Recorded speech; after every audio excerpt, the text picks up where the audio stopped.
I've got a doozy of a question for you today. Have you ever met someone who seems a little, shall we say, off?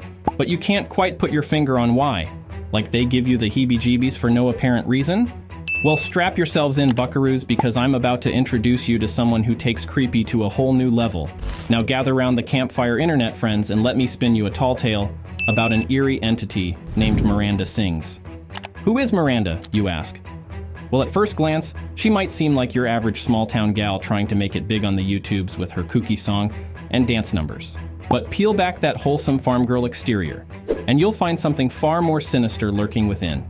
You see, Miranda fancies herself an old-fashioned songstress, but her caterwauling could peel the paint off a barn door. And her awkward jigging looks like she's got a family of prairie dogs in her pantaloons. How this woman has bamboozled over 20 million poor souls into subscribing to her YouTube channels is beyond me. But that's not even the creepiest thing about our girl Miranda. No, sir. This cowgirl's got a whole herd of skeletons in her closet. And they ain't no dancing skeletons neither.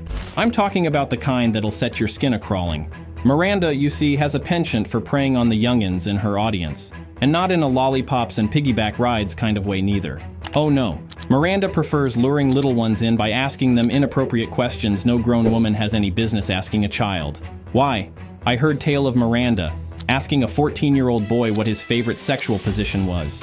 Can you believe it? That's more messed up than a coyote with its leg in a trap. And then she had the audacity to ask that poor kid for pictures of his keister. I haven't heard of such depravity since old man McGillicuddy was caught spooning with his prize dairy cow. But wait, it gets worse. Miranda also loves to send her undergarments to underage fans who request them. That's more twisted than a twister in Tornado Alley. She's even posted videos of herself lewdly interacting with little tykes at her shows.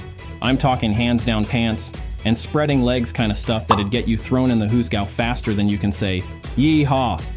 Now look here, I know what you're thinking. Surely this Miranda gal didn't mean nothing untoward by it.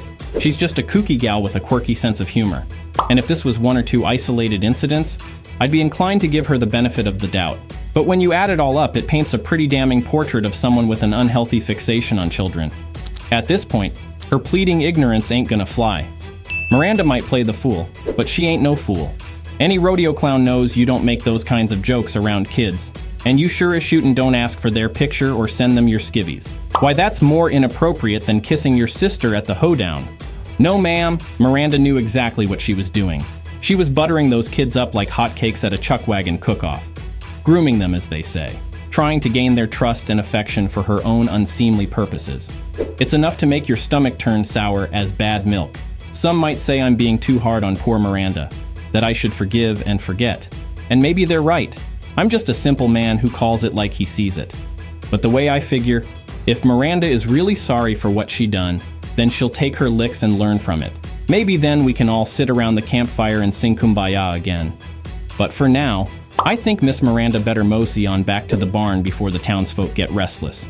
Because pitchforks and torches have a way of coming out when decent folk catch wind of such nastiness. And that's the cold hard truth, podners. I calls them like I sees them. Well, with that said, thanks for watching, and until next time, don't let the coyotes bite. Adios, amigos.